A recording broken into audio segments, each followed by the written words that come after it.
Views YouTube ఛానల్ను subscribe చేయండి, మా వీడియోలను లైక్ చేయండి.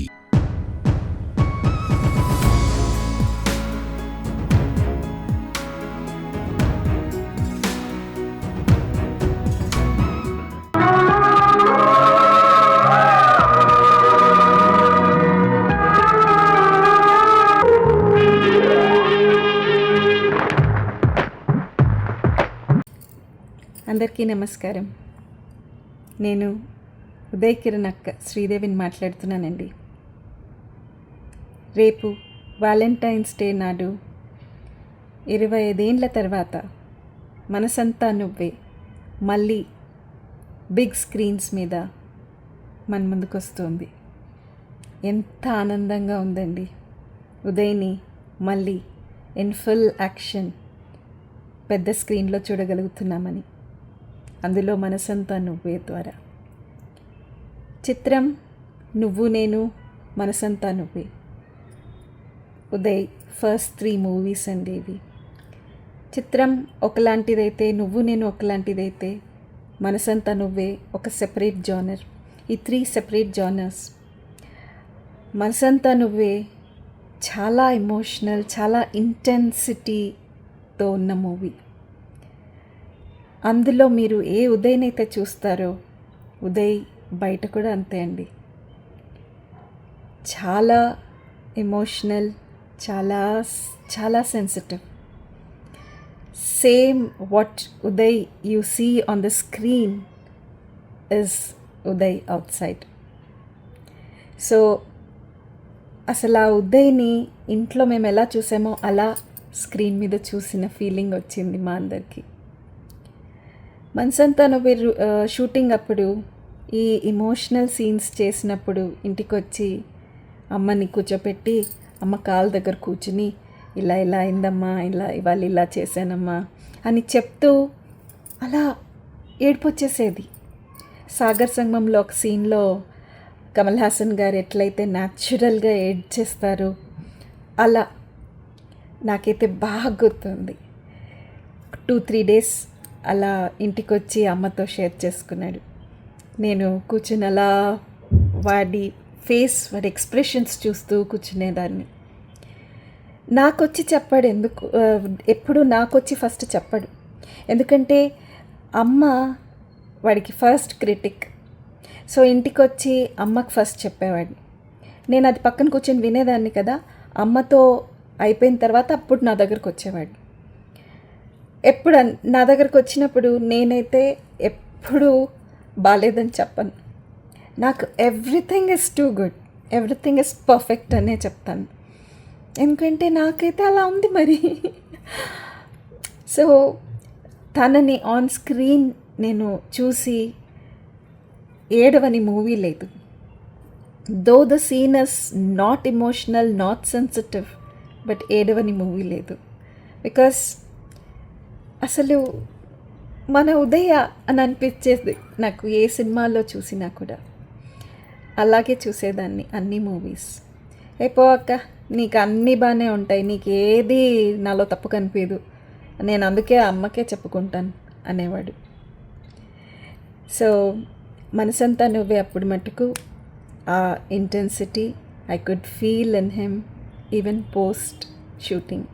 నమస్కారం, వ్యూస్ ఛానల్కి స్వాగతం. మొట్టమొదటి సినిమాతోటి దర్శకుడిగా మంచి పేరు తెచ్చుకుని ప్రేక్షకుల హృదయాల్లో నిలబడ్డారు డాక్టర్ విఎన్ ఆదిత్య. అదే మనసంతా నువ్వే సినిమా టైటిల్కి తగ్గట్టుగానే ప్రేక్షకులందరూ కూడా ఆ డైరెక్టర్ని మనసంతా నువ్వే అంటూ ఉంటారేమో అనిపిస్తూ ఉంటుంది. ఈ సినిమా ఇప్పుడు 25 సంవత్సరాలు పూర్తి చేసుకుంది. ఈ సందర్భంగా ఈ సినిమాకి సంబంధించిన విషయాలని విఎన్ ఆదిత్యతో మాట్లాడి తెలుసుకుందాం.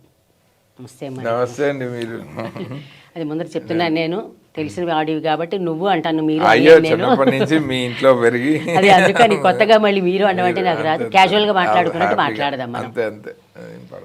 ఫస్ట్ థింగ్, మనసంతా నువ్వే సినిమా ఫస్ట్ సినిమాతోటే సక్సెస్ సాధించి విఎన్ ఆదిత్య అనే పేరు తెచ్చుకున్నాం. మనసంతా నువ్వే అంటే విఎన్ ఆదిత్య అని. అయితే తర్వాత ఈ 25 ఏళ్లలో నువ్వు మళ్ళీ ఆ తర్వాత ఒక 4-5 సినిమాల తర్వాత విఎన్ ఆదిత్య సినిమా ఇది అని నిలదొక్కుకోలేకపోయావు. దానికి కారణం ఏంటంటే ఎంత మంచి స్టార్ట్తో ఉన్నవాడివి ఎందుకు అది ఆ లెగసీ కొనసాగలేకపోయింది? ఏం లేదండి, ఇండస్ట్రీలో మనకి సక్సెస్ ఉన్నప్పుడు ఆపర్చునిటీస్ బెటర్ స్ట్రైక్ అవుతాయి. ఒక్కసారి ఫెయిల్యూర్ వచ్చిన తర్వాత ఇంకా మళ్ళీ సక్సెస్ కోసం ట్రై చేయటమే తప్ప మనకి ఇక బలంగా నిలబడే ఒక కమ్యూనిటీ సపోర్ట్ కానీ ఇలా అంటే బేసిక్గా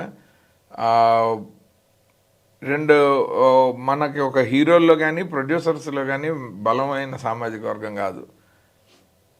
రైటర్స్లోనూ అక్కడ ఉండటం వల్ల అది ఫైనాన్షియల్గా ఎవరి స్ట్రగుల్ వాళ్ళదే తప్పించి దానివల్ల అంటే క్రియేటివ్ సైడ్ ఉండటం వల్ల బిజినెస్ సైడ్ చాలా తక్కువ, లిమిటెడ్.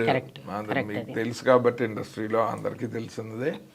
అలాంటప్పుడు ఒక మంచి ఆపర్చునిటీ రావాలి అంటే ముందర ఎవరైనా ఇవాళ రేపు ముందు సక్సెస్ చూస్తారు. ఈలోపు కొత్త నీరు విపరీతంగా వచ్చేస్తుంది. మార్కెట్ డైనమిక్స్ అన్నీ పాన్ ఇండియా లెవెల్లో పెరిగిపోయాయి, కాస్ట్ పెరిగిపోతుంది. సో దాన్ని బీట్అవుట్ చేయడానికి ఆ వెనకాల స్ట్రెంగ్త్ సరిపోవట్లేదు.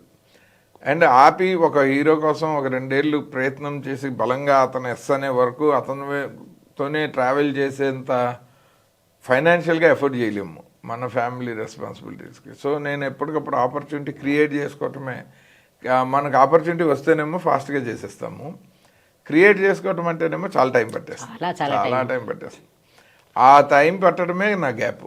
బట్ నేను ఎప్పుడూ ఆ వర్క్లోనే ఉన్నాను. లైక్ అంటే వదిలి రియల్ ఎస్టేట్కో హోటల్ బిజినెస్కో అలా వెళ్ళిపోగలిగిన ఆపర్చునిటీస్ ఒక 2-3 వచ్చాయి నేను ప్రాబ్లమ్స్లో ఉన్నప్పుడు కూడా. అయినా నేను వెళ్ళలేదు. అలా మళ్ళీ కొత్తది నేర్చుకుని వెళ్ళే కంటే నేను వచ్చిన దాంట్లో కొంచెం ఓపిక పట్టడమే బెటర్ అని ఉండిపోయింది. అక్కడ అదొక్కటే నేను మెచ్చుకోదగ్గది ఏంటంటే హైట్స్ చూసావు, చాలా లోతులు అంటే ఇంచుమించుగా గోతులో పడిపోయిన పరిస్థితి కూడా ఉన్నా. మెచ్చుకోదగ్గది ఏంటంటే చెక్కు చెదరకుండా ఉంటావు. అది అంటే నీ నుంచి అందరూ నేర్చుకోవాలి తప్పనిసరి. నాకు ఎప్పుడైనా ఈ హాస్పిటల్స్కి వెళ్ళినప్పుడు మా ఫ్రెండ్స్కి చెప్తుంటా, ఈసీజీ ఇలాగ అప్స్ అండ్ డౌన్స్ ఉంటేనే మనిషి బతుకున్నాడు, ఫ్లాట్గా ఉంటే లేడంట. నాకు లైఫ్ కూడా అప్స్ అండ్ డౌన్స్ ఉంటేనే లైవ్లీగా ఉంటుంది, ఫ్లాట్గా ఉంటే ఏమి ఇంట్రెస్ట్ ఉండదు. అది చూపించి చెప్తే మా వాళ్ళు తిడతారు. మంచి ఎగ్జాంపుల్ అంటే అంత ఫ్లాట్గా ఉండకూడదు, ఎస్పెషల్లీ క్రియేటివ్ ఇండస్ట్రీలో. రేపు పొద్దున ఏంటో తెలియకుండా ఉంటే భలే ఎగ్జైటింగ్ ఉంటుంది. ఇంట్లో వాళ్ళు టెన్షన్ పడతారు, అదొక ఆనందం అన్నమాట. ఎనీహో ఏముందిలే, నువ్వు నీ కెరీర్ వరకు నువ్వు చెప్తున్నావు. అంతే. తర్వాత ఈ సినిమాలో హీరో హీరోయిన్స్గా వేసిన వాళ్ళని అప్పటికి చిత్రం సినిమాతో వాళ్ళిద్దరు జంట బాగా పాపులర్ అయింది. అలాగే ఆర్పి పట్నాయక్ గారు కూడా. ఆ పాపులారిటీని తీసుకుని వాళ్ళని ఈ సినిమాలో పెట్టుకున్నావా లేకపోతే ఏమైనా చాయిస్? యాక్చువల్గా ఉదయ్ కిరణ్ నా చాయిస్. మేమిద్దరం ప్రొడ్యూసర్ ఎవరైనా కానీ నా ఫస్ట్ సినిమా లవ్ స్టోరీ అది ఉదయ్ కిరణ్తోనే అన్నది మేమిద్దరం. అంత క్రితమే మేము ఏవిఎస్ గారు ప్రొడ్యూసర్గా మేము అనుకున్నాము.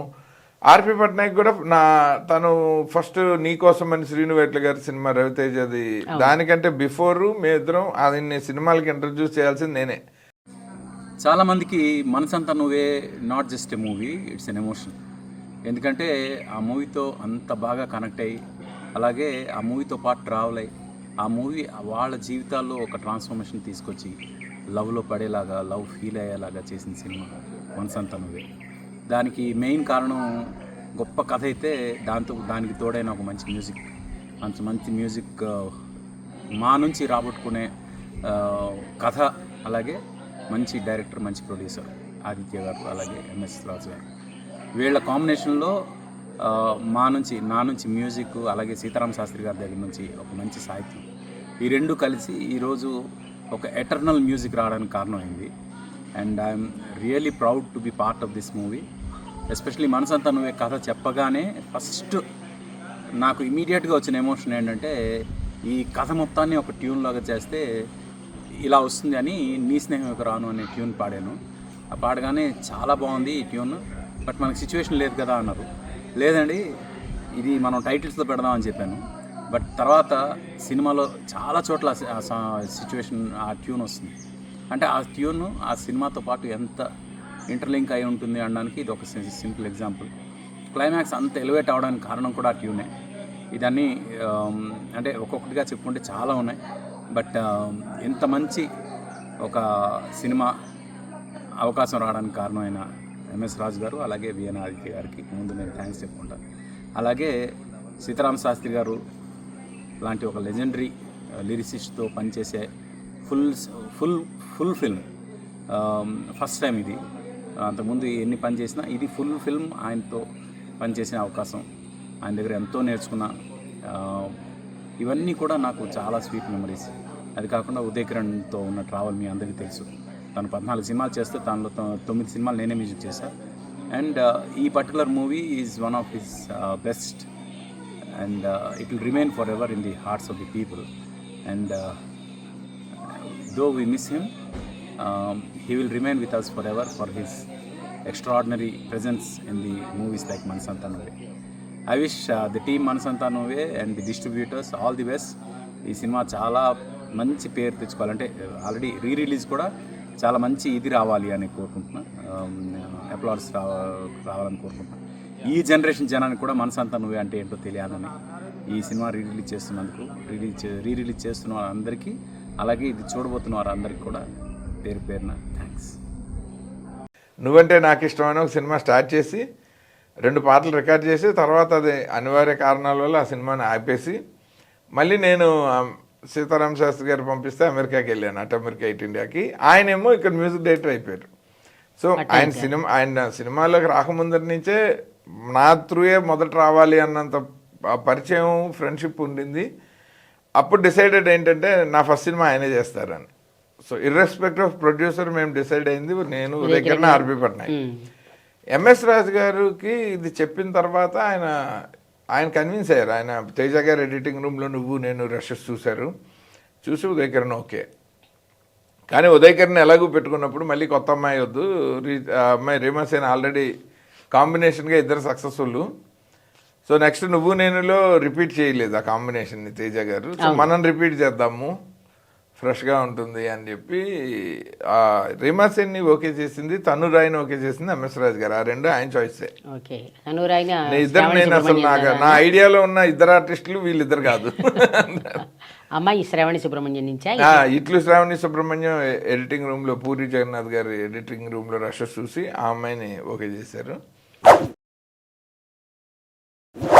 సో రీమా సేన్ని ఆయన ముంబై వెళ్ళి మాట్లాడి అడ్వాన్స్ ఇచ్చి వచ్చాకే నాకు చెప్పారు.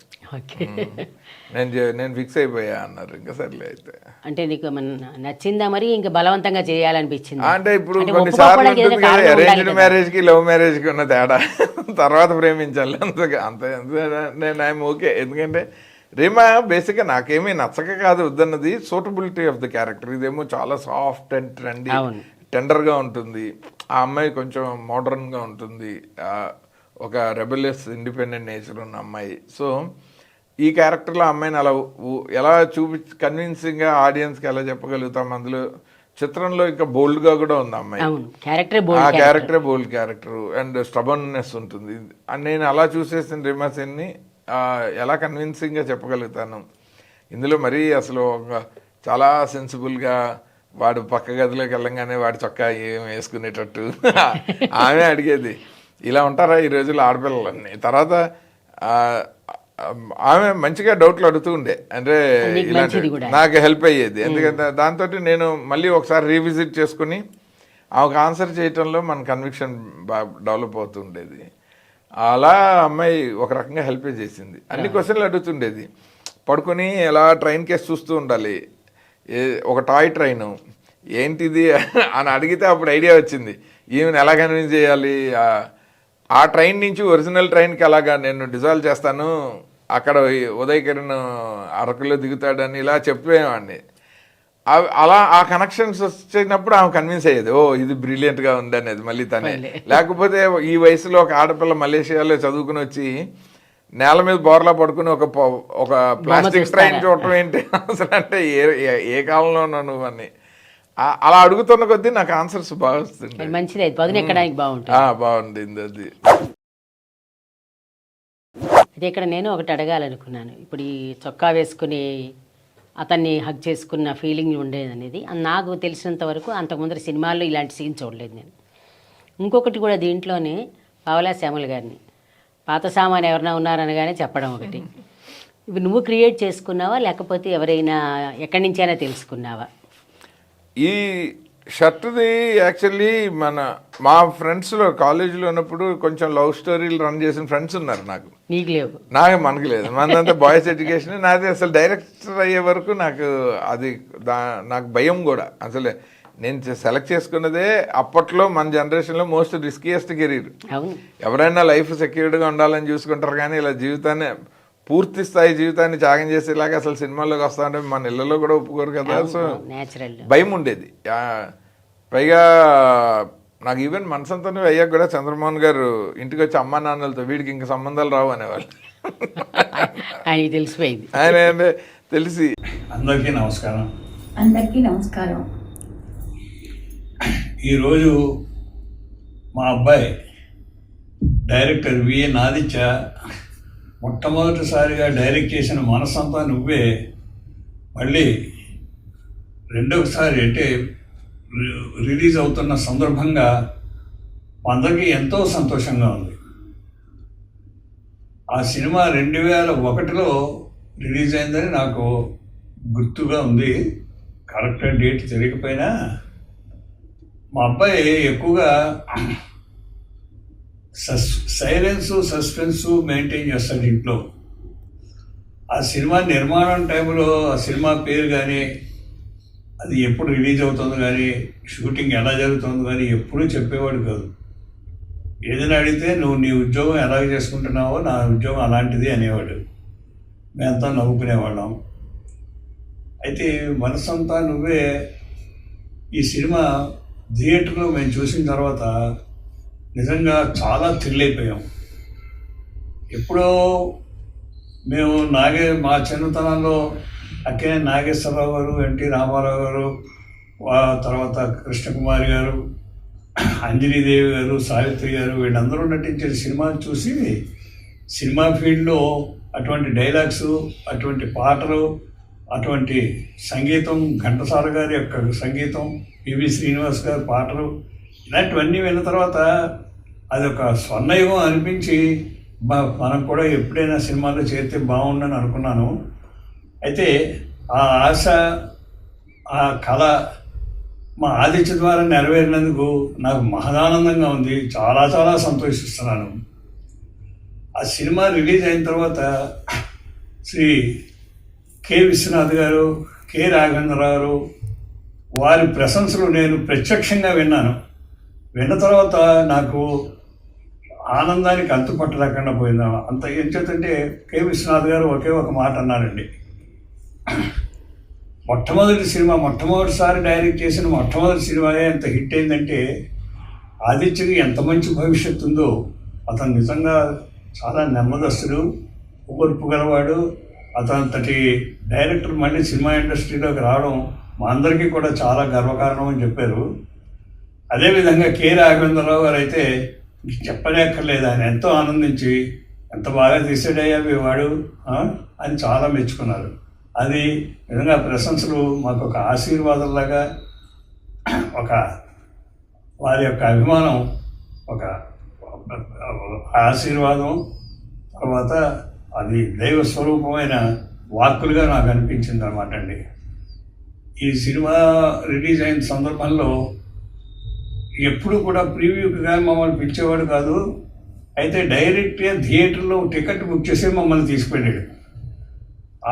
ఆ టికెట్లతో మేము వెళ్ళిన తర్వాత ఆ హాల్లోకి వెళ్ళిన తర్వాత ఆ హాల్లో జనాల యొక్క సందడి అది చూసేటప్పటికి ఎంత ఆనందంగా ఉందో. మమ్మల్ని అంచేతే ఆదిత్య యొక్క కోరిక ఏంటంటే మా ఫాదరు మా మదరు థియేటర్లోనే చూడాలి, ప్రీవ్యూలోనూ అక్కడక్కడ చూపిస్తే నాకు జనాల యొక్క ఇంప్రెషన్స్ కూడా మా నాన్నగారు మా అమ్మగారు క్యాచ్ చేస్తారని ఆ ఉద్దేశంతో మాకు టికెట్ తీసుకెళ్ళి థియేటర్ తీసుకెళ్ళాడు. అందువల్ల మేము ఎంతో ఆనందపడ్డాం.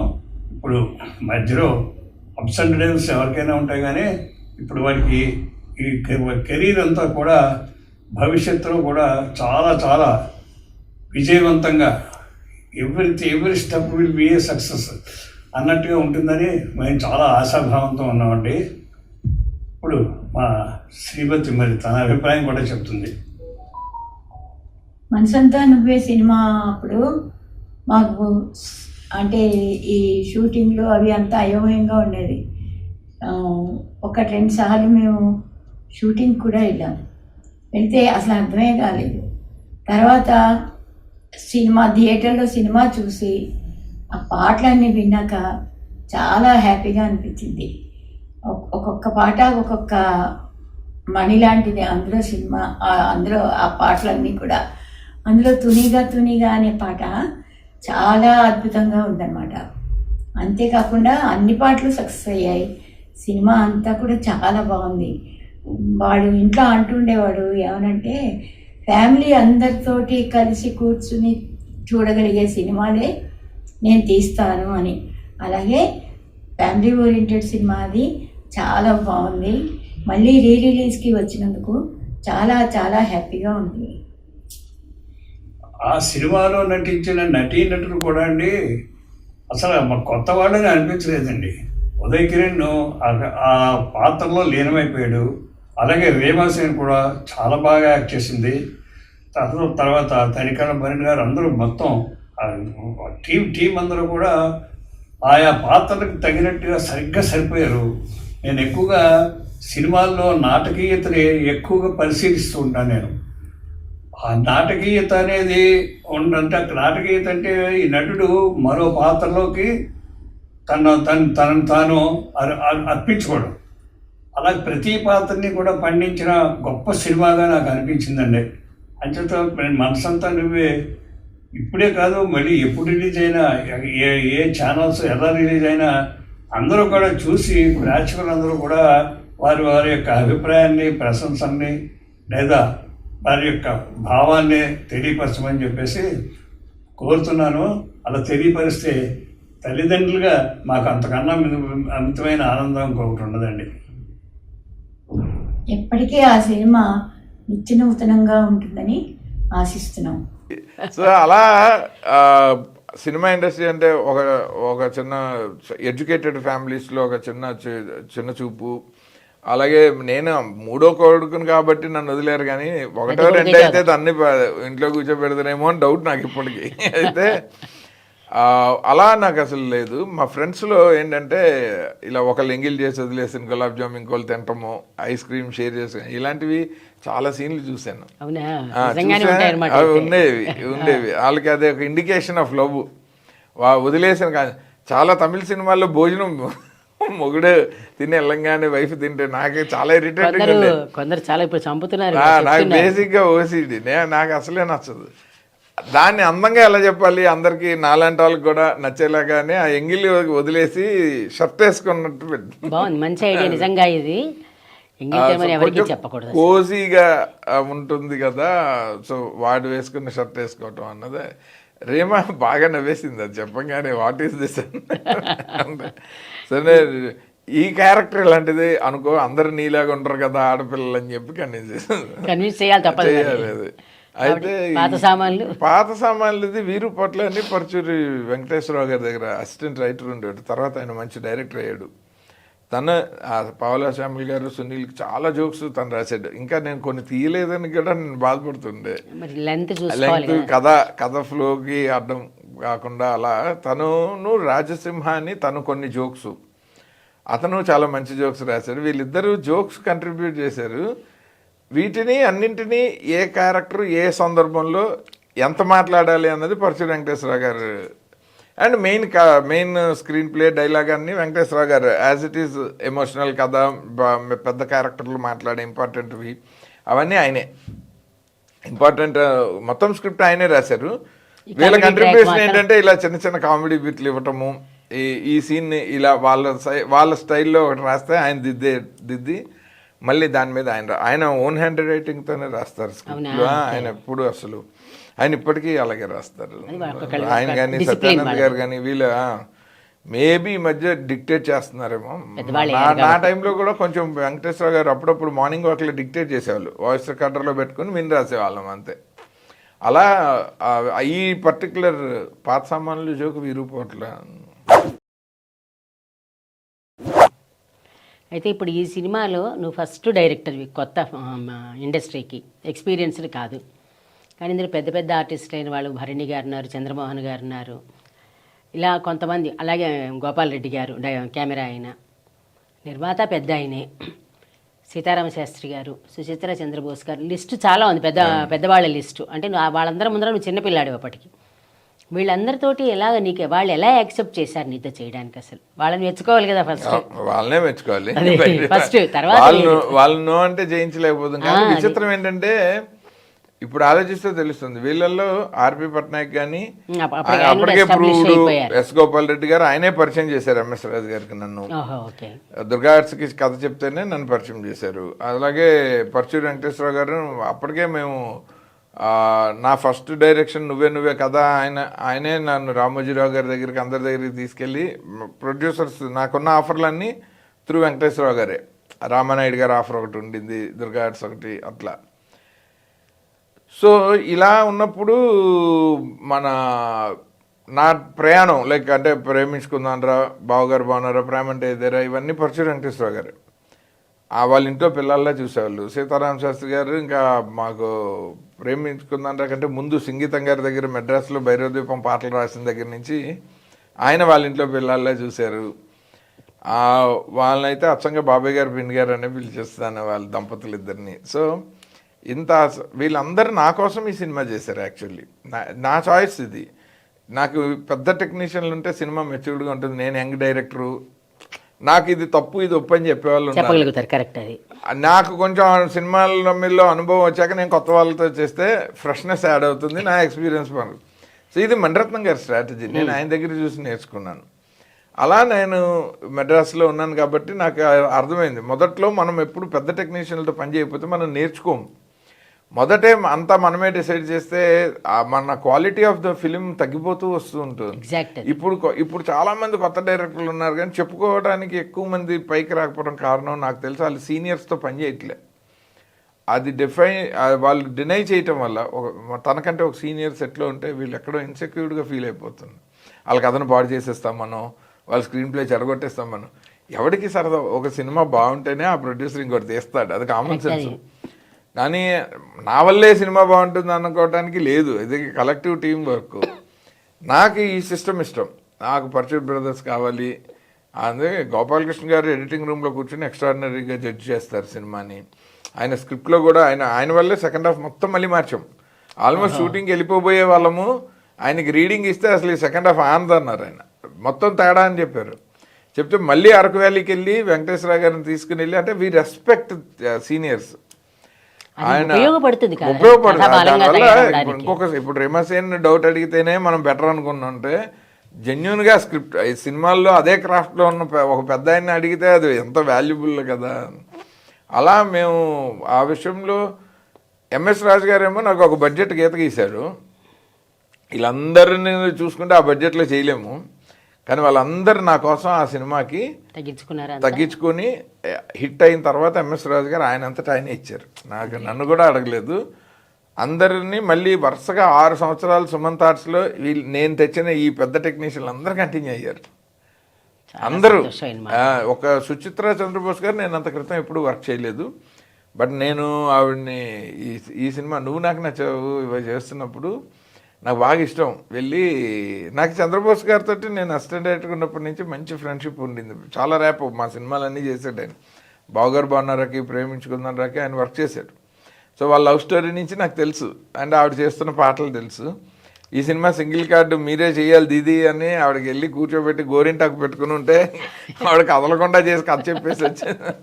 ఆవిడ బాబా నా బాధపడలేక మంచి చాలా బాగా చేస్తారు. క్లాసికల్ ఉంటుంది, దాన్ని మళ్ళీ మెయిన్ గా కథ చెప్తారు మనతోటి. ఆవిడ ఒక డైరెక్టరే కాబట్టి విజన్ బాగుంటుంది, మంచిగా పాటని నీట్గా ఎగ్జిక్యూట్ చేశారు.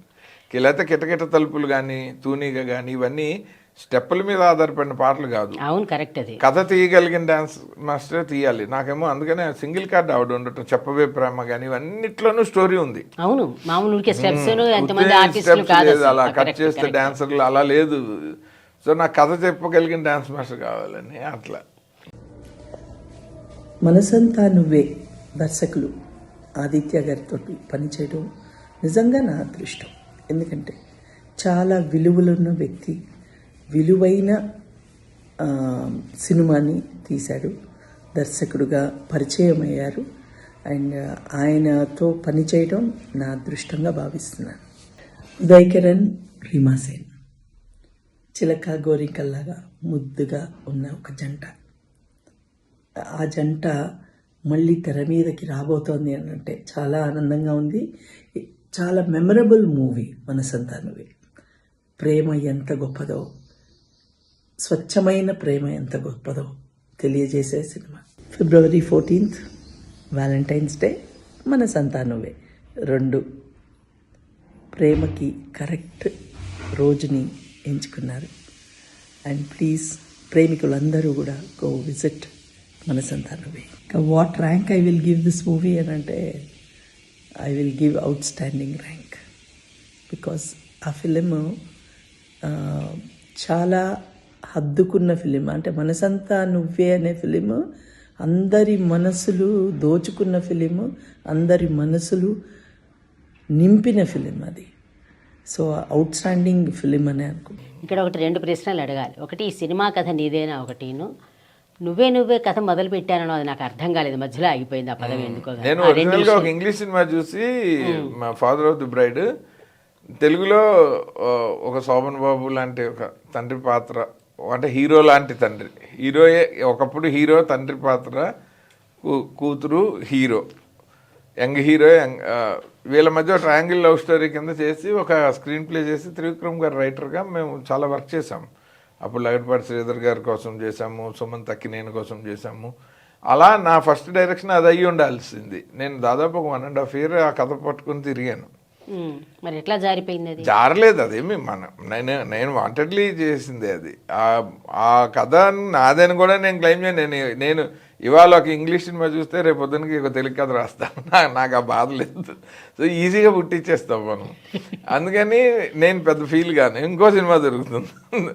అయితే నాకేంటంటే అప్పుడు ఎప్పుడైతే గోపాల్ రెడ్డి గారికి మహేష్ బాబు కోసం ఆ కథ నేను చెప్పినప్పుడు, వాళ్ళకి మహేష్ బాబు వంశీ షూటింగ్లోనే అక్కడ ఉన్నారు. ఆయన 1.5 year వరకు నేను వెయిట్ చేయాలి అన్నారు దుర్గాడ్స్కి చేయటానికి.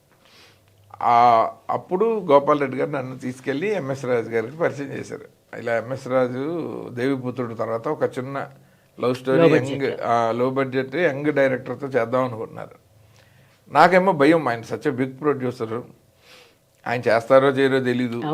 ఎక్కడైనా దారిలో నచ్చకపోతే నన్ను తీసేస్తే కూడా ఆయనకి నష్టం ఉండదు, నేను బ్యాడ్ అయిపోతా. ఇండస్ట్రీలో అప్పటికి నాకు చాలా ఆఫర్లు ఉన్నాయి. సో నేను ఎక్కువ ఆలోచించాను ఆయనకంటే. ఆఫర్ ఆయన ఇచ్చినా కూడా నేనే end of the day career మనమే రెస్పాన్సిబుల్. ఆయన్ని హ్యాండిల్ చేయగలనా లేదా, ఆయనకి నేను ఏం చెప్తే నచ్చుతుంది. ఆయన నా కథ కూడా అడగలే. ఫస్ట్ మీటింగ్లోనే ఆయన నాకు 2 కథలు చెప్పారు. సో నా సెలక్షన్ ప్రాసెస్లో అయిపోయింది. ఇప్పుడు ఆ తర్వాత నెమ్మదిగా ఆయనతో ఇలా లాభం లేదు, మనం 15-20 రోజులు జనరల్గా కాదు అని నాకు తెలియదు. ఇప్పుడు నా కథ చెప్పి ఆయన జడ్జి చేయడం నాకు ఇష్టం లేదు, నా కాన్ఫిడెన్స్ పోతుంది. కరెక్ట్. అది ఆయనకే కథ రాసే ఇంట్రెస్ట్ ఉన్నప్పుడు అసలు ఆయనతోనే డిస్కషన్లో ఏదో కథ పుట్టిద్దాంలే అని చెప్పి 15 రోజులు టైం తీసుకుని ఆ వర్షం సీన్ డైలాగ్ చెప్పంగానే ఆయన ఈ సీన్ చెప్పిన వాడు డైరెక్టర్ అయ్యా అన్నాడు ఆయన. అని 25,000 అడ్వాన్స్ ఇచ్చి మనం సినిమా చేసేస్తున్నాం అన్నాడు. అప్పటికి నేను కథ చెప్పలేదు, ఆయన చెప్పలేదు. ఆ తర్వాత ఎప్పుడైతే అడ్వాన్స్ ఇచ్చారో ఇంకా అక్కడి నుంచి సినిమా తాలూకు సీరియస్నెస్ డెవలప్ అయింది. అంతేగా మరి బాధ్యత కూడా పెరిగింది. ఇంకా అక్కడి నుంచి సీరియస్గా కూర్చుని ఆ చెల్లెలు మొత్తం world's greatest super hit love స్టోరీల్లో కాన్ఫ్లిక్ట్లు రాశాను. రాసి రాని కాన్ఫ్లిక్ట్ ఏంటని చూస్తే చెల్లెలి ప్రేమ కోసం అన్నయ్య ప్రేమను త్యాగం చేయటం, చెల్లెలి పెళ్లి కోసం. అది యాక్చువల్గా అది నాకంటే పూర్తిగా ఉందా లేదు కానీ బంగారు బాబు సినిమాలో ఒకటి, అంతకుముందు నాగేశ్వరరావు ఒక సినిమాలోనే ఉంటాయి అవి. నేను చెప్తాను, నాగేశ్వరరావు వెంటనే గుర్తు రావట్లేదు, చాలా మంచి మనసులు అనుకుంటాను. మాంగళ్య బలం అని ఒక ఆయన అన్నారు, ఒక జర్నలిస్ట్ నాతో సినిమా అయిపోయాక. మాంగళ్య బలంలో ఈ చెల్లెల్లి పెళ్లి కోసం అన్నయ్య లవ్ త్యాగం చేయటం అదే మీరు లేపారని ఒక జర్నలిస్ట్ ఆయన నాకు చెప్పారు. బట్ నాకు అసలు అంటే నేను చూసిన లవ్ స్టోరీలు అవి కాదు, ఇంకా అంటే ఎపిక్ లవ్ స్టోరీలు అంటే గాన్ విత్ ద విండ్లు ఇలాంటివన్నీ రాసుకున్నాను నేను. అంటే బీభత్సం, మరో చరిత్ర, అంటే ఇంకా కల్ట్ క్లాసిక్స్ అనమాట. రన్ ఇన్ ద మిల్లో వచ్చి వెళ్ళిపోయినట్టు కాకుండా మేబీ సూపర్ హిట్సే, బట్ తరతరాలు గుర్తు దేవదాసు ఇలా ఉంటాయి కదండి. అదే నువ్వు చెప్పినట్టుగా Love లో- మధ్యలో చిన్న నేను చెప్పినవన్నీ అదే. దాన్ని బేస్ చేసుకుని బేస్ చేసుకున్న కథ. అది కరెక్ట్. సో అలా నేను రాసి ఒక 26 కథలు ఎన్నో రాశాను అట్లా ఒక నోట్స్లో రాసి, ఇందులో రాని పాయింట్ ఏంటని నెమ్మదిగా దాన్ని ఎతికి పరచూరి వెంకటేశ్వర గారికి చెప్తే ఆయన అప్రూవ్ చేశాక ఎంఎస్ రాజు గారికి చెప్పి ఇంకా అక్కడి నుంచి ముగ్గురం కూర్చుని డెవలప్ చేసేసాం. అయితే ఎంఎస్ రాజు గారు ఒక పాయింట్ చెప్పారు. ఆయన ఇదే ఈ అన్మోల్ గడిలో వాచ్ ఎప్పుడైతే అది చెప్పి అది సినిమాలో వాడుతున్నాము, నవల రాయటము వాచ్ రెండు ఆ కథలో ఆయన యాడ్ చేశారు మా స్క్రీన్ ప్లేలో. వెంటనే నేను కథ ఆయన పేరు మార్చాను. అయితే ఇది కథ కూడా నాకు ఇంకొకటి నా జ్ఞానం నాకు తెలియదు కానీ రాఘవేంద్రరావు గారు తీసిన బాబు సినిమా కథ కూడా ఇంచుమించుగా అవునా, కాయిన్ని 2 ముక్కలు చేసి హీరోయిన్ల దగ్గర కాయిన్స్ ఉంటాయి, 10 పైస్ కాయిన్ 2 ముక్కలు చేస్తారు, లేదా 1 రూపీ కాయిన్. అలాగే ఇంకో సెకండ్ హీరోయిన్ రావడం సేమ్ ఈ కథ అంతా నాకు ఎందుకో ఈ మనసంతా నువ్వే చూస్తున్నసేపు దాని బేస్ కొంచెం బాబు సినిమాలో నాకు అనిపించింది. మేబీ ఎంఎస్ రాజు గారికి ఐడియా ఉండుండొచ్చు. ఆయన చూడలేదని అయితే బాబు సినిమా చూడలేదు, ఇప్పటికీ చూడలేదు. ఇప్పుడు చూస్తా అప్పట్లోనే అసలు అంటే అది ఆడలేదు అండ్ సెన్సేషనల్ అని విన్నా. చాలా బాగుంటుంది. నాకు బాబు సినిమా కంటే శోభన్ బాబు గారు వేసుకున్న డ్రెస్సులు పెద్దనే కుట్టించుకునేవాడు చిన్నప్పుడు. ఆయన అలా తెలుసు తప్ప నేను జనరల్లీ రామారావు గారు, నాగేశ్వరరావు గారు, కృష్ణ గారు ఎక్కువ సినిమాలు చూసా. శోభన్ బాబు గారు ఇల్లాళ్ళు నుంచి చూసా ఆ జనరేషన్. ఇంకా చాలా ముందర తీసి ఆయన ఎర్లీ డేస్ లో సినిమాలు తక్కువ, ఒక్క వీరాభిమన్యు తప్ప ఏది చూడలేదు. బ్లాక్ అండ్ వైట్ అది రిపీట్ రన్ మన ఏలూరులో అలా వస్తే చూసేవాళ్ళు. బట్ బాబు నాకు నిజంగా తెలియదు. బేసిక్ గా నా రిఫరెన్స్ లో తెలుగు సినిమాలు లేవు. పర్వాలేదు. అంటే నేను అది చూసి ఇది చూసిన ఏంటంటే కనెక్ట్ అవుతాం. ఇందులోనేమో నువ్వు గడియారం పెట్టావు, అందులో కాయిన్ 2 ముక్కలు చేసి ఇద్దరు పెట్టుకుంటారు. ఆ ముక్క చూసిన తర్వాత ఆ సెకండ్ హీరోయిన్ లక్ష్మి గుర్తుపట్టడం అదంతా ఉంటుంది. సరే పర్వాలేదు, అదేం పెద్ద విషయం కాదు. త్రివిక్రమ్ గారు చెప్పినట్టు 7 కథలే ఉంటాయి సినిమాలన్నీ అన్నారు కదా.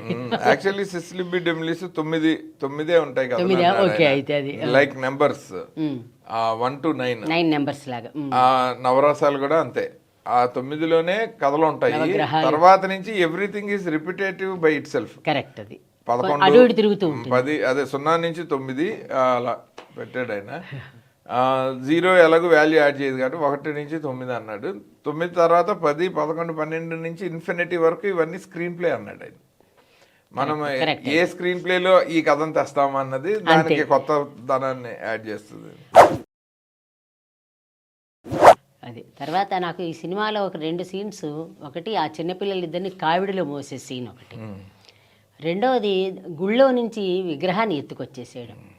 మామూలుగా ఏంటంటే ఎంత సినిమా అయినా సరే దేవుడు అనేసరికి కొంచెం భయపడతారు జనరల్గా. అసలు అలా విగ్రహాన్ని తీసుకొచ్చేసే సీన్ అప్పుడు నువ్వేమైనా కొంచెం ఏమైనా ఆలోచించావా, ఇది మరికి బొమ్మే అన్నట్టుగా చేసుకున్నావా?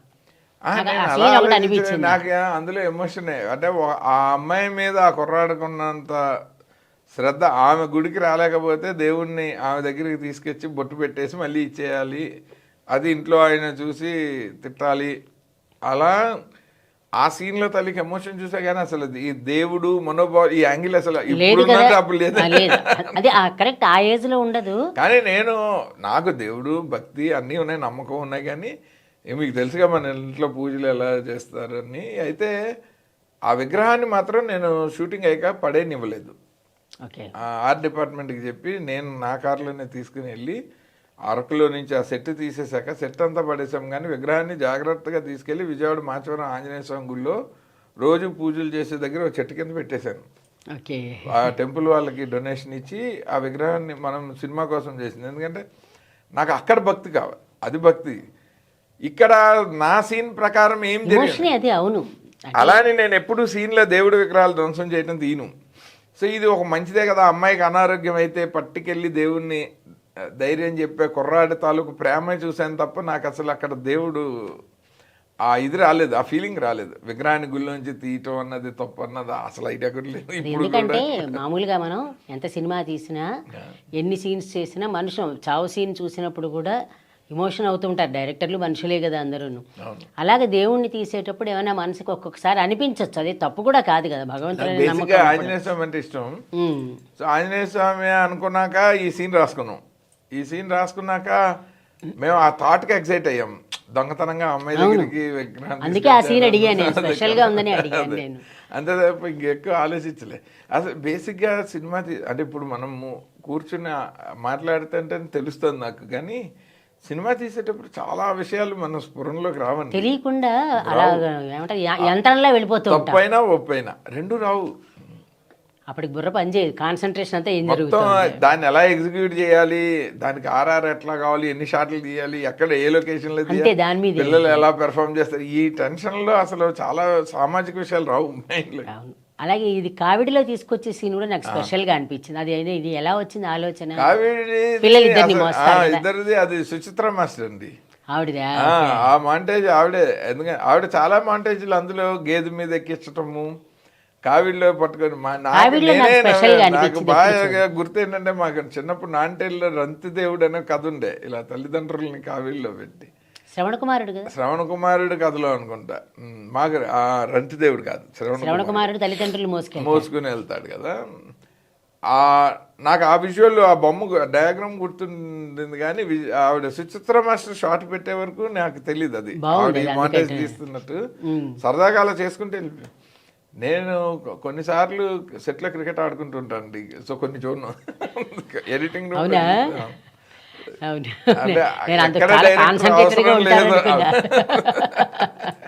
Stress buster. అలా అయితే పర్వాలేదు, కొందరు స్ట్రెస్ పడతారు కదా. ఇదివరకు పూర్వం మా చిన్నప్పుడు అందరూ ప్యాక్ ఆడుకునే వాళ్ళని వినేవాళ్ళం. కరెక్ట్. ప్యాకెట్లో అవి ఆడలేం కాబట్టి చిన్నగా క్రికెట్ పిల్లలతో పక్కన. అయితే ఈ సినిమాలో ఇప్పుడు ఏంటంటే మనకి ఈ 25 ఏళ్లలో జరిగిన మార్పులు ఏమిటంటే, అందులో యాక్ట్ చేసిన హీరో లేడు, చంద్రమోహన్ గారు లేరు. వీళ్ళు పోవడంతో పాటు ఆ చైల్డ్ ఆర్టిస్టులు ఇద్దరు పెద్దవాళ్ళు అయ్యారు. ఇప్పుడు నీకు అంత వాళ్ళతో పనిచేసి ఏమైనా సీన్స్ ఇప్పుడు గుర్తొస్తాయా 25 ఏళ్ల తర్వాత? అయ్యో చంద్రమోహన్ గారిని మిస్ అయ్యాను అట్లా. ఎందుకంటే మహా బెస్ట్ ఆర్టిస్ట్ అసలు ఆయన. చంద్రమోహన్ గారు అంతే కాదు, నాన్నకి అమ్మకి అందరికి ఫ్యామిలీ ఫ్రెండ్ కూడా. అదే అంటున్నావు కదా. ప్రేమించుకుందాం నుంచి ఆయనతో వర్క్ చేస్తూనే ఉన్నాం. ఆయన మెడ్రాస్లో కూడా ఆయన భైరవద్వీపంలోనో కృష్ణార్జున విజయంలో మంచి క్యారెక్టర్ వేశారు. ఆయనతోటి మంచి రిలేషన్, ఎందుకంటే రావుకొండరావు గారికి కూడా ఆయన బాగా క్లోజ్ కదా. సో న్యాచురల్ గా ఆయనతోటి బృందావనంలో లేరు, ఆయన బృందావనంలో లేరు. అయితే మెయిన్ గా ప్రేమించుకున్నారాలో పెద్ద క్యారెక్టరు. సో విపరీతంగా జల్ అయిపోయాం.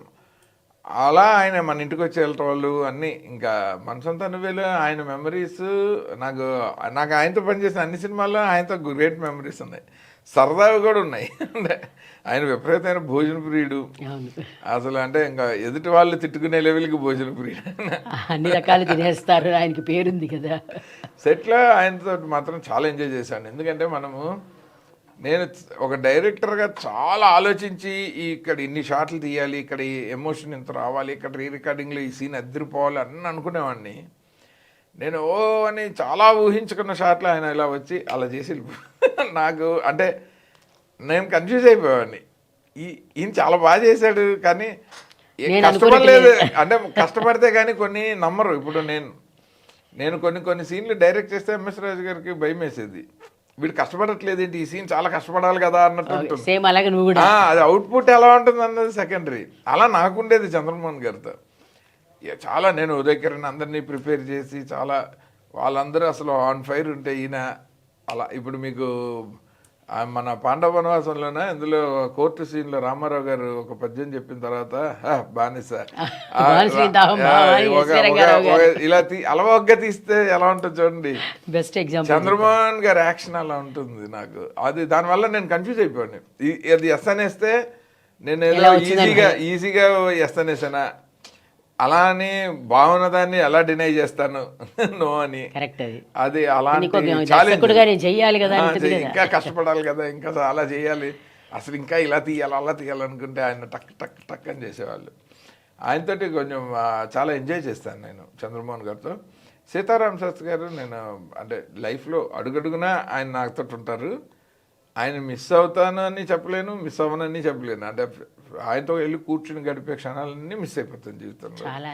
చాలాసార్లు అనిపిస్తుంది నేను అటు వెళ్తూ ఇటు వస్తూ కాస్త ఖాళీగా నేను ఏ పని మీద ఉన్నా, ఎంత స్ట్రెస్లో ఉన్నా, ఆయనతో సినిమా పాట రాస్తున్నా రాయకపోయినా, ఆయన వేరే ఏ పాటలు రాస్తున్నా కాసేపు అలా వెళ్ళి కూర్చొని వెళ్ళిపోయే ఒక ఇది లేదు. మీకు ఏమంటారు, ఒక పేదరాశి పెద్దమ్మ మసిలి లేదు. అవును నిజం అది. అంటే మనకి ఒక పెద్దవాళ్ళని భరోసా.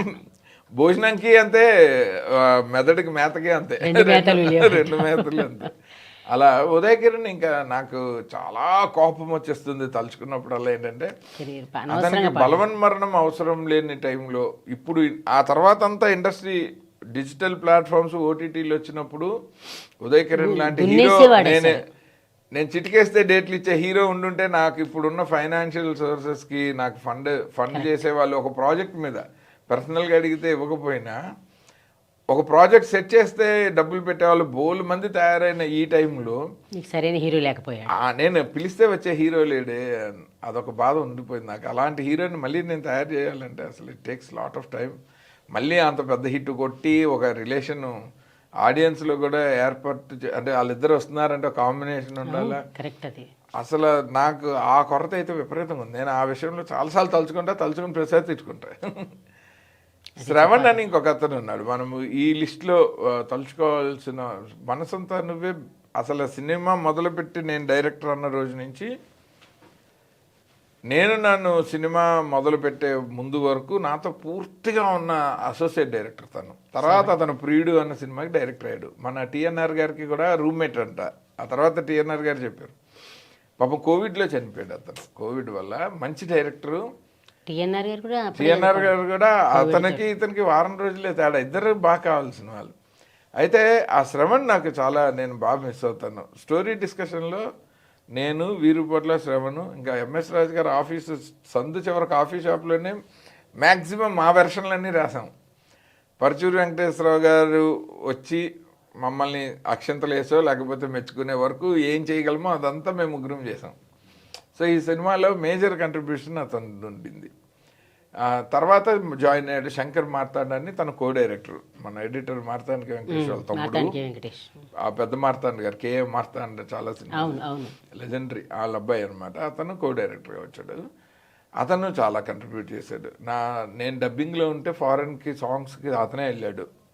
సెకండ్ హాఫ్లో వచ్చే డ్యూయెట్, తర్వాత ఫస్ట్ హాఫ్లో సిజు తోటి ఆకాశాన అని ఒక చిన్న డ్యూయెట్, ఇవన్నీ ఆ షెడ్యూల్ అంతా ఎస్ గోపాల్ రెడ్డి గారు, ఎంఎస్ రాజు గారితో పాటు శంకర్ వెళ్ళాడు. నేను ఇక్కడ పోస్ట్ ప్రొడక్షన్ చూస్తున్నాను, ఎడిటింగ్, డబ్బింగ్, రీ రికార్డింగ్ అన్నీ నేను ఇక్కడ చూస్తున్నాను.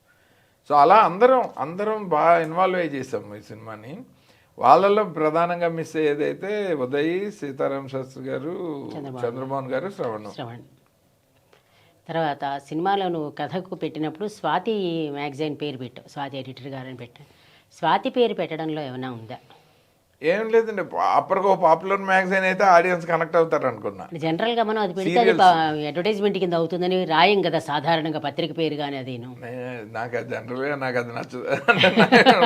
జనరల్గా సినిమా ద్వారా వాళ్ళకి పబ్లిసిటీ. ఇప్పుడు నేను స్వాతి అనకుండా కొత్త పేరు ఏదైనా పెట్టాను అనుకోండి, చూసేవాళ్ళు కనెక్ట్ కారేమో, ఇది రియలిస్టిక్గా అనిపించదేమో అని భయమే తప్ప. నాకు తర్వాత స్వాతి బలరాం గారి సినిమా అయ్యాక ఆయన నాకు నన్ను అప్రిషియేట్ చేస్తూ ఒక అభినందన లెటర్ రాశారు. ఆయన పర్మిషన్ తీసుకున్నావా ఫస్ట్ వాళ్ళ పేరు పెట్టి? పరచూరి వెంకటేశ్వర గారికి బాగా ఫ్రెండ్, ఒరే అంటే ఒరే అనుకుంటారు. ఫోన్ చేసి ఒక మాట అడగమని అడిగారు ఆయన. మళ్ళీ ఇబ్బంది రాకూడదు కదా. నేను అసలు ఎవరిని మనం తిట్టంగా సినిమాల్లో అసలు ఒక వ్యవస్థను కానీ ఒక వ్యక్తిని కానీ టార్గెట్ చేసి సినిమాలు తీయాల్సిన అవసరం అసలు మనకు లేనే లేదు. మనం ఏదో సరదాగా సినిమాలు తీసుకున్నా అలా తిట్టాలు చేస్తే బెటర్ ఫేస్బుక్లో తెలుసు. ఇప్పుడు నీ ప్యాషన్ కొద్దీ తీసుకోవడం అంత సినిమా అందరూ ఎంజాయ్ చేసేలాగా, లేకపోతే నా వ్యక్తిగత రాగద్వేషాలు పబ్లిక్ అనవసరం. అది నీ వరకే అంతవరకే కదండి. ఈ సినిమాకి షూటింగ్కి సంబంధించి నీకు మిగిలిన ఒక స్వీట్ మెమరీ కానీ లేదంటే ఒక బెటర్ ఎక్స్పీరియన్స్ కానీ, ఆర్టిస్టుల వల్ల కానీ ఏదైనా కారణం నీకు లొకేషన్లో ఏదైనా ఇబ్బంది పడ్డం కానీ? ఉన్నాయండి, బోళ్ళు ఉంటాయి. బాగా గట్టిగా మనసుకు మాకు నచ్చేలాంటి ఏం లేదు. ఒక సీన్లో విపరీతంగా, అంటే అప్పటికే ఆల్మోస్ట్ ఇంటర్వెల్, క్లైమాక్స్, ఇంకొక 2 రోజులు ప్యాచ్ వర్క్ తప్ప, అంటే 6 to 7 days షూటింగ్ తప్ప మొత్తం అయిపోయింది సినిమా. అంటే అవుట్డోర్లన్నీ అయిపోయాయి, అరకు, విశాఖపట్నం అన్నీ అయిపోయాయి, పాటలు అయిపోయాయి. ఇంకా ఇంటర్వెల్ బ్లాక్ ఇక్కడ మన చందన బ్రదర్స్ ఉంది కదండి అమీర్పేటలో, ఆ చందన కాకుండా చర్మాస్ అనుకుంటా, ఏదో 3 floors ఉంటుంది చర్మాస్. దాని పర్మిషన్ తీసుకున్నాం, వాళ్ళు 3 గంటలే ఇచ్చారు. అప్పటికి సినిమా అంతా ఎడిటింగ్ రూమ్లో మల్టిపుల్ టైమ్స్ చూసాం, అందరం హ్యాపీగా ఉన్నాం. ఒక ఏదో చిన్న చిన్న డిస్కషన్ లైక్ తునిగా పాట అంతసేపు అవసరమా, ఉదయకరణ్ రేమాసేన్ కోసం వచ్చిన ఆడియన్స్ చైల్డ్హుడ్ స్టోరీ ఎక్కువసేపు ఉంటే విసుగెత్తిపోతారా, ఇలాంటి ఐడియాలజికల్ చిన్న చిన్న టెక్నికల్ డిస్కషన్లు జరుగుతున్నాయి. అవి ఎలా ఆన్సర్ చేయాలో చేసుకుంటూ వస్తున్నా. బట్ మేజర్గా ఇంటర్వెల్లో నాకేంటంటే రీమాసేను షాపింగ్కి రావాలి, ఆ అమ్మాయి ఏదో క్యాజువల్గా బట్టలు కొంటే నాకు సెకండ్ హాఫ్లో ఆ అమ్మాయి ఫస్ట్ హాఫ్లో ఉన్నంత మోడర్న్గా ఉండదు కథ ప్రకారం. ఎందుకంటే సెకండ్ హాఫ్ చాలా సోబర్గా ఎక్కువ ఏడుస్తూ సాడ్గా ఉంటుంది. కాబట్టి నేను ఆ అమ్మాయిని ఫస్ట్ హాఫ్లో చూపించినంత గ్లామరస్గా చూపిను. సో ఇంటర్వెల్ సీన్ కనుక నేను ఒక షాట్ ఆ అమ్మాయి ఏదో సెకండ్ హాఫ్లో వేసుకునే ఒక డ్రెస్ని అలా చేసేస్తే మా ఆడియన్స్ అదే అర్థమైన వాళ్ళకి అవుతుంది లేదని నేను అనుకుని ఆ చర్మాస్ లాంటి దగ్గర కిందన బట్టలు ఉంటాయి, పైన మళ్ళీ ఆ అమ్మాయి తనురాయికి ఆర్చిస్ గ్రీటింగ్ సెషన్ ఉండాలి. సో ఇలా అన్నీ కలిసి ఉన్న దగ్గర వాళ్ళిద్దరు ఇంటరాక్షను అంటే నేను నా వాచ్ ఆ అమ్మాయి దగ్గర ఉంది, సో నా బాయ్ ఫ్రెండ్ అటు షిఫ్ట్ అయిపోయాడు అన్నది ఇంటర్వెల్. ఇలా ఇద్దరు వెళ్ళగలిగిన లొకేషన్ అని చెప్పి నేను ఇది పెట్టాను. ఎంఎస్ రాజు గారు బాగా ఫైట్ చేసింది ఏంటంటే ఆ రీమా సెకండ్ అమ్మాయి నవల రచయిత్రి కదా ఫస్ట్ హాఫ్లో, అందుకని ఈ సీన్ లైబ్రరీలో జరగాలంటారు ఆయన. నేనేమో అప్పటికి రాయసే సీన్లు అయిపోయాయి, ఇంకా పెద్ద రైటర్ కాదు, సెకండ్ హాఫ్ అంతా లవ్ స్టోరీ అన్నది మనకు తెలుసు కదా. సో దానికి లీడ్ లాగా ఉంటే చాలు, కానీ అది ఒక షాట్ కోసం లైబ్రరీకి ఎందుకు, లైబ్రరీకి వెళ్తే నాకు మళ్ళీ ఆర్చిస్ అక్కడికి తనూరాయి రాకూడదు. నాకు ఇలాంటి వాటిలో మేమేమో 3 గంటలే తీసుకున్నాం. వినోద్ గారు అని ఆయన ఎంఎస్ రాజు గారి తోడళ్ళు. సో అక్కడ బాగా అంటే ఇంకా ఏ రేంజ్కి గొడవ అంటే ఇంకా సినిమా వదిలేసి నెమ్మదిగా నడుచుకుంటూ అలా శ్రీనగర్ కాలనీ రోడ్లోంచి కృష్ణనగరం వెళ్ళిపోతూ ఇంకా ఎంతకైతే అవ్వట్లే, ఎవరు కాంప్రమైజ్ అవ్వట్లే. వెంకటేశ్వరరావు గారిని అప్పటికప్పుడు రమ్మని, ఎస్ గోపాల్ రెడ్డి గారిని, వెంకటేశ్వరరావు గారిని, ఎంఎస్ రాజు గారిని అందరినీ కూర్చోపెట్టి ఫైనల్లీ ఇంకా ఈ 3 గంటలు తీసేద్దాం. అప్పటికి గంట పైన పోయింది, గంటన్నరే ఉంటే ఈ గంటన్నరలో తీసేద్దాం, బాగాలేకపోతే అప్పుడు ఇంకా ఆ సీన్ ఎలా చేయాలన్నది అప్పుడు ముందు ఎడిటింగ్ రూమ్లో చూద్దాము. సో ఇప్పుడు ఏమైంది, నేను అనుకున్న షాట్లన్నీ తీసే టైం పోయింది, నాకు ఈ డిస్కషనే ఎక్కువైపోయింది. అవును కదా మరి. సో అప్పుడు బాగా ఇబ్బంది పడ్డాను. కానీ ఆ తర్వాత శాస్త్రి గారు చెప్పారు, ఎప్పుడైనా ఒక వ్యక్తి వల్ల, ఇప్పుడు ఇండస్ట్రీలో 150 మంది పనిచేస్తాం ఒక షూటింగ్లో, ప్రొడ్యూసర్ దగ్గర నుంచి లైట్ ఆఫీసర్ వరకు. ఈ 150 మందిలో ఏ వ్యక్తి వల్ల అయినా, అది హీరో అవ్వచ్చు, హీరోయిన్ అవ్వచ్చు, ప్రొడ్యూసర్ అవ్వచ్చు, మనం కాక మిగిలిన ఎవరైనా అసిస్టెంట్ డైరెక్టర్ అవ్వచ్చు, ఎవరు ఇరిటేట్ చేసినా మనము వాళ్ళ వరకే ఆ ఇరిటేషన్ని ఆపగలగాలి. అది దాని రిఫ్లెక్షన్ వర్క్ మీద చూపియద్దు, చూపిస్తే నువ్వు ఇండస్ట్రీకి వర్క్ చేయడానికి వచ్చావు కానీ వీళ్ళతో బాగుండటానికి రాలేదు కదా అన్నాడు ఆయన. ఆయన చాలా మంచి అందుకనే చెప్పా కదా, ఆయన్ని మిస్ అయ్యటానికి ఇలాంటి రీజన్స్ కొన్ని వేలు ఉన్నాయి. చెప్తే అప్పుడు అది ఆలోచించుకుని మళ్ళీ వెనక్కి వచ్చి ఇప్పుడు ఆయనకి ఏం పోయింది, ఒక పెద్ద ప్రొడ్యూసరు నన్ను తీసేసి ఆదిత్య సినిమా బాగా తీయలేదు అందుకని బ్యాలెన్స్ నేను ఫినిష్ చేస్తున్నాను అని ప్రెస్ మీట్ పెట్టేస్తే అందరూ ఆయన నేను నిజం అనుకుంటారు. నా సంగతి ఎవరికైనా అనవసరమే కదా, నేను ప్రూవ్ చేసుకునే వరకు. అందుకని నేను అది ఆలోచించుకుని వెనక్కి వచ్చాను. వచ్చేసరికి ఎంఎస్ రాజు గారు ఆల్రెడీ కన్విన్స్ అయిపోయి పాపం ఆయన తిడుతున్నారు, ఏంటమ్మా లేటు షార్ట్ తీయాలి. ఆయనతో ఎంతున్నా సినిమా విషయంలో ఆయనతో నాకు చాలా ఇష్టం ఆయన అంటే. ఎందుకంటే ఒకటి నాకు మొదటి సినిమా ఇచ్చిన బట్ ఆయన ఇన్వాల్వ్మెంట్ నేను ఎప్పుడు రెస్పెక్ట్ చేస్తాను. ఈవెన్ ఆట సినిమాకైనా చాలా మంది ఆదిత్య ఏంటి ఇలా వినేస్తున్నాడు అనుకుంటారు. నాకు ఇంకొక బ్రెయిన్ ఉంటే అది ఆయన అనుకుంటూ ఉంటా. నాకు ఇంకొకరు ఎవరో అపోజ్ చేస్తే నేను రైట్గా ఆలోచిస్తాను, లేకపోతే నేను అనుకున్నదే కరెక్ట్ అని ఒక దూరంలో వెళ్ళిపోవటం. నాకు సినిమా అన్నది అలా ఒప్పించడం. ఎందుకంటే ఇప్పుడు నేను తీస్తాను కానీ చూసేది మీరు, మీ పర్స్పెక్టివ్ నాకు సెట్లో కావాలంటే నాకు అది ఎంఎస్ రాజు గారు. నేను చేసేదాన్ని అది కెలికినా పర్లే, తిట్టినా పర్లే, నన్ను ఏమన్నా అన్నా పర్లే, మళ్ళీ అంటే మేము ఇద్దరం చాలా బాగుండేవాళ్ళం. పోస్ట్ ప్రొడక్షన్లో నేను నైట్ 2 దాకా వర్క్ చేస్తే ఆ కుర్రాడికి సేమియా ఉప్మా అంటే ఇష్టం, పంపియండి అని ఇంటి నుంచి పంపించి, అలాంటిదంతా కూడా ఆయన చాలా బాగా చేస్తారు. అంటే లైక్ పర్సనల్ లెవెల్లో చాలా రెస్పెక్టబుల్గా ఉంటారు. ఫుడ్, హాస్పిటాలిటీ అన్నీ చాలా మర్యాదగా ఉంటుంది. సినిమా దగ్గరికి వచ్చరికి అసలు ఇలా అంటే రాక్షసంగా పట్టుకుంటాను, అది అప్రిషియేట్ చేస్తాను నేను. అది నేను స్పోర్టివ్గా చూస్తా కానీ వేరే డైరెక్టర్లను తిట్టేవాళ్ళు, మీరు ఎందుకు ఆయన అలాగా అంటే ఏముంది, ఆయన అదొక ఇంట్రెస్ట్, డబ్బులు పెట్టి ఆయనకి ఇంకా ఎక్కువ ఉండాలని కోరుకుంటాను నేను అనేవాడిని.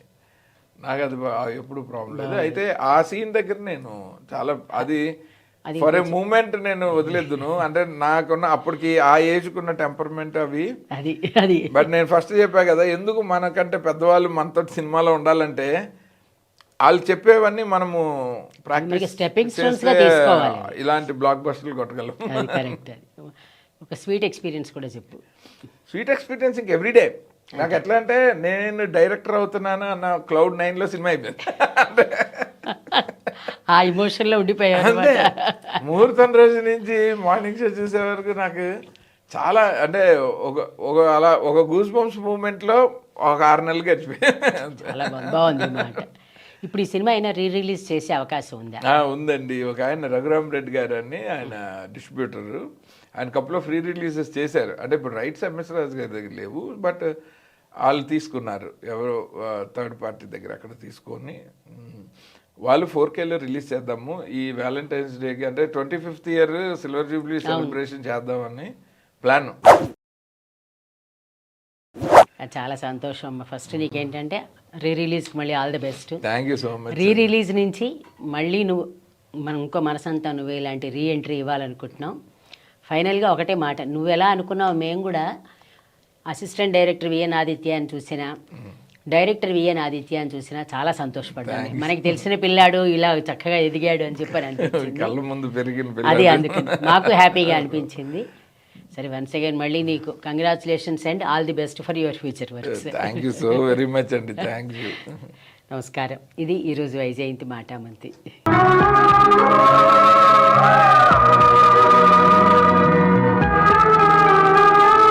ఒక సినిమా విడుదలయ్యే ముందు వాటి పాటలు విడుదలవుతాయి. ఆ పాటలు విని మనం కొన్ని సినిమాలకు వెళ్తాం. అలాగే 2 దశాబ్దాల కిందట ఒక చిత్రం తాలూకు పాటలు విని ఆ సినిమాకి వెళ్ళాలనుకున్నాను. అదే మనసంతా నువ్వే. పాటలు ఆకర్షించాయని సినిమాకి వెళ్తే సినిమాలో పాత్రలు, ఆ పాత్రల సంభాషణలు, వాళ్ళ చుట్టుపక్కల జరిగే సన్నివేశాలు ఇవన్నీ ఆకట్టుకున్నాయి.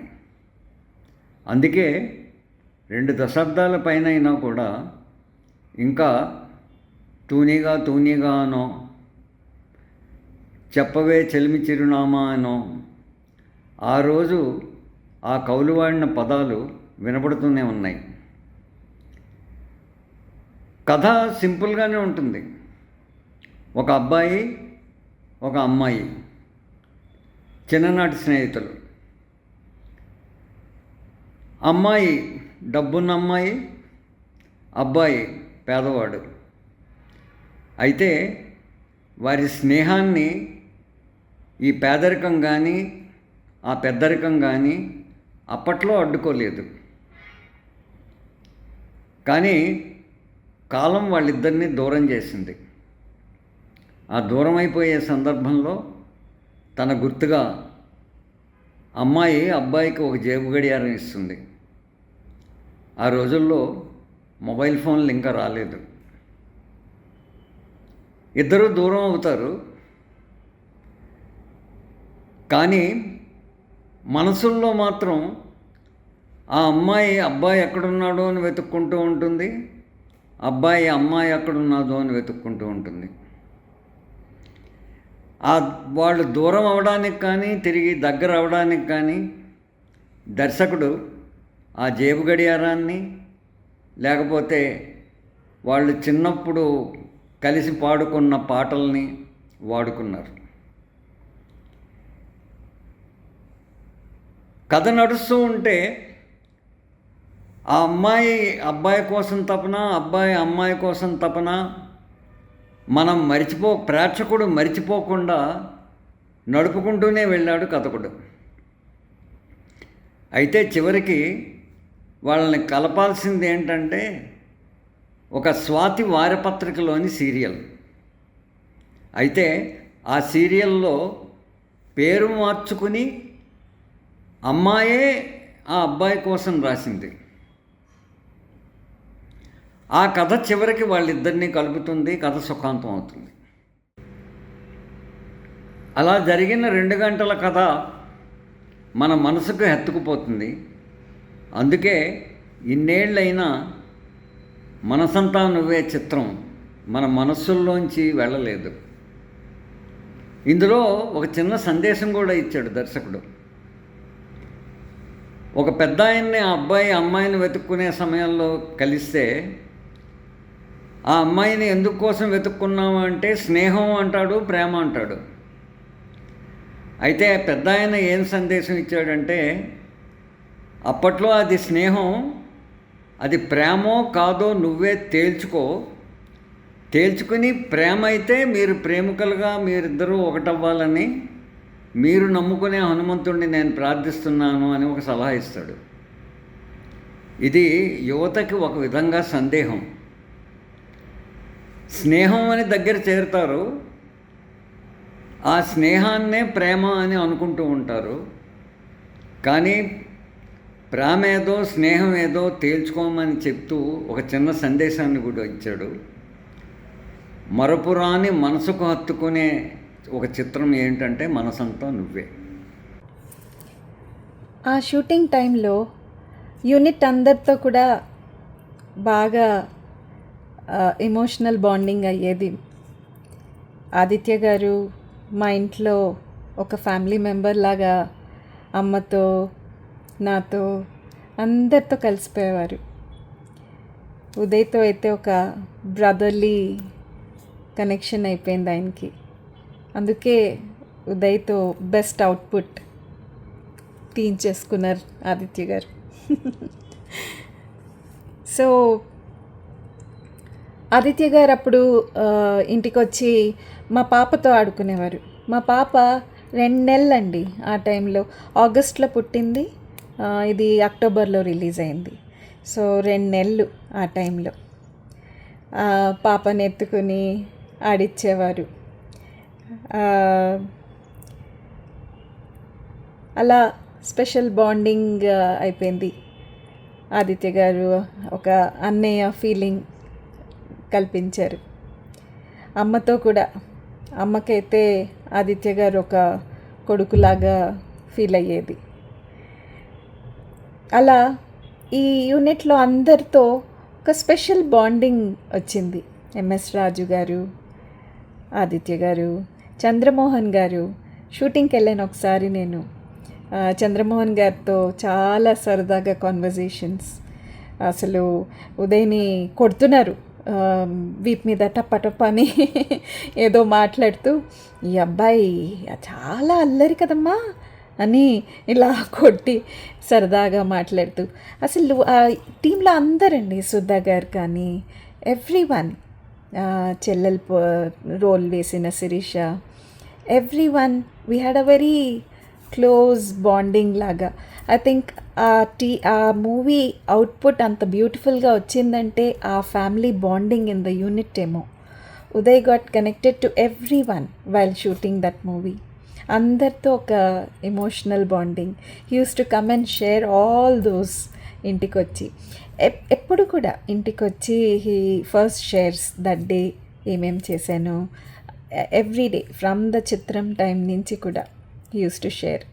నేను ఇక్కడ లేకపోయినా, నేను ఒమాన్లో ఉంటాను, మస్కట్లో ఉంటాను, బట్ వీ స్పీక్ రెగ్యులర్గా. He share all his happiness. ఏదైనా బాధలు ఉన్నా కూడా ఫోన్లో he use to share. And మా బర్త్డేస్కి, మా మ్యారేజ్ డేస్కి, మా ఇంట్లో అందరి బర్త్డేస్కి, మ్యారేజ్ డేస్కి ఫస్ట్ వచ్చే కాల్ ఉదయ్దే 12 గంటలకి రాత్రి. That one thing is I miss even to date. But yes, రేపు అందరూ సంతోషంగా ఉదయ్ని తనివి తీరా చూస్తూ ఎంజాయ్ చేద్దామండి. ఓకేనా? చాలా కష్టపడ్డాడు. ఇంత మనందరూ మనసుల్లో ప్లేస్ సంపాదించుకోవడానికి ఎంతో కష్టపడ్డాడు. కానీ ఆ కష్టాన్ని చాలా బాగా ఆదరించారు మీరు.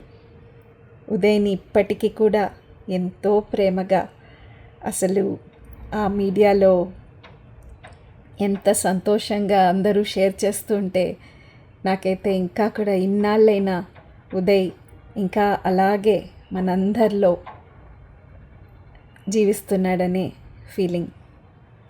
సో రేపు లెట్స్ ఎంజాయ్ ఉదయ్ అగైన్.